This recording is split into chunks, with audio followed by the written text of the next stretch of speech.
And now I am happy to introduce my partner and leader, the 57th governor of the great state of New York, Governor Kathy Hochul.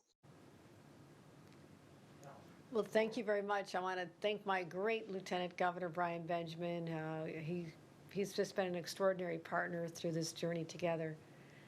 Also, I want to thank the chair, Walter Harris, for his great work at CBC, and Andrew Ryan, the president of CBC. Also, our great awardees. Larry, I just heard you speak. Incredible what you've done. And also, I'm looking forward to introducing our Secretary of Transportation.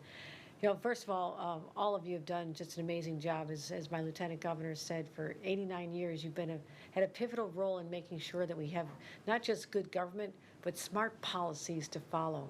And so many of the civic leaders here tonight have just worked so hard to improve the lives of New Yorkers, not just for today, but for generations to come.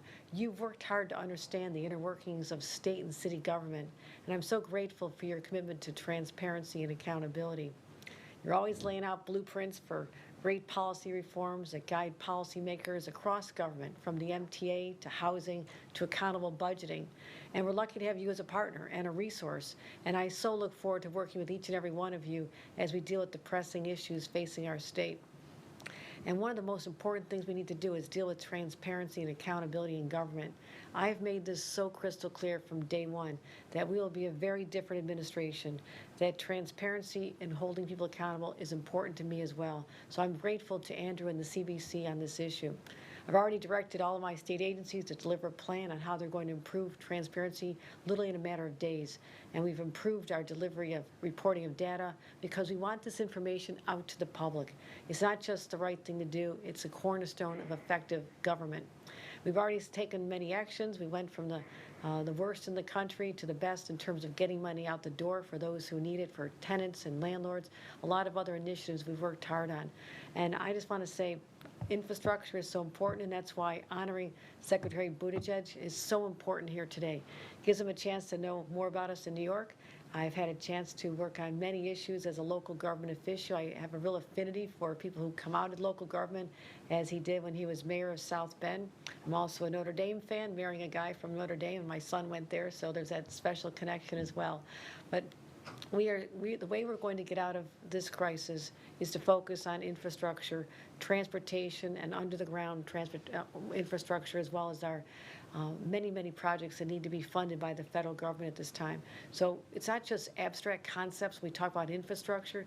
It's what's affecting people's lives on the roads and bridges and our subways. It's getting people to work and getting people to their jobs and hospitals when they need it, or getting out for entertainment. We don't survive without strong investments in our infrastructure and our airports as well. Also, climate change is creating an opportunity for us to do something right, to right the wrongs of the past. We cannot ignore the effects of climate change any longer. And I will tell you that I will never forget the faces of people who are trapped in their homes, barely survived because of what happened with Hurricane Ida after we were so unprepared for this onslaught of rain. I'm committed in New York to making historic investments in smart, resilient, and green infrastructure. We're going to be rebuilding our roads and investing in water and climate infrastructure, leading the way on clean energy and transforming our airports, affordable housing as well, and delivering the public transportation systems that New Yorkers deserve. We're going to be bold and aggressive because we have no choice, and that's how I am anyhow. And we could not have a better partner in federal government. And I'm a former member of Congress. I know how the levers of government are so incredibly powerful in Washington when they work closely with the states. And that's why I'm offering my hand in friendship to our great partner, Secretary Buttigieg, and the entire Biden administration. So Secretary has been a public servant who's answered the call to serve in so many different ways. And he's leading the charge now, building on his experience as a local official, something that I still know is so important. He's now leading the way to invest in our nation's infrastructure, building a more resilient and equitable future, which will bring more jobs and economic opportunity for our communities. He's a friend to New York, and we're so lucky to have him as a partner. I'm so proud to welcome and congratulate Secretary Buttigieg on receiving CBC's Medal for High Civic Service. Congratulations. And also a couple of new twin babies, I want to mention that too. How's Penelope and Joseph doing? They're good. They're not sleeping much, and neither are we, but Neither are you. we're overjoyed. Well, what a wonderful time in your life, and congratulations again. And I do hope you get some sleep. You're going to need it with all the responsibilities you have. But, Secretary, we're both former local officials, and that work to me is critically important because it helps shape my perception of the responsibility we have in state government and how to take care of the locals. And it's not abstract. I mean, it is about how we get people places, more importantly, and get them there safely. And can you just share some of your perspectives on how infrastructure, in your opinion, coming out of local government and now in this federal position, how it really does affect people's lives in a way that we can tell the story for people to understand how critically important it is for people to support what the Biden administration and you're doing in Washington? Well, I think that's exactly the right way to think of it. And by the way, I'm honored to be joining you here, and I know that we'll be great partners in the leadership that you're going to continue bringing to New York State. I think the time has come for a politics of the everyday. And I think there's nowhere where that's more clear than infrastructure. One thing I've found is we've been working with members of both parties and both chambers to try to get this infrastructure deal through, is that every one of them is from somewhere.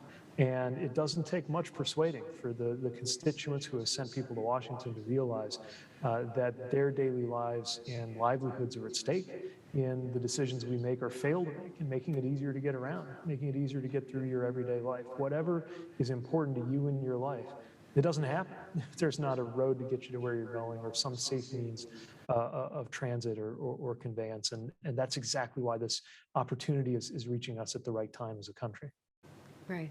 And President Biden and all of you have done such an incredible job leading our nation's recovery during this pandemic. And the infrastructure bill, as I mentioned, is so critical for New York's recovery itself, which is 100% of my focus these days, battling the pandemic, but also how we work our way out, how we build back better, as you say.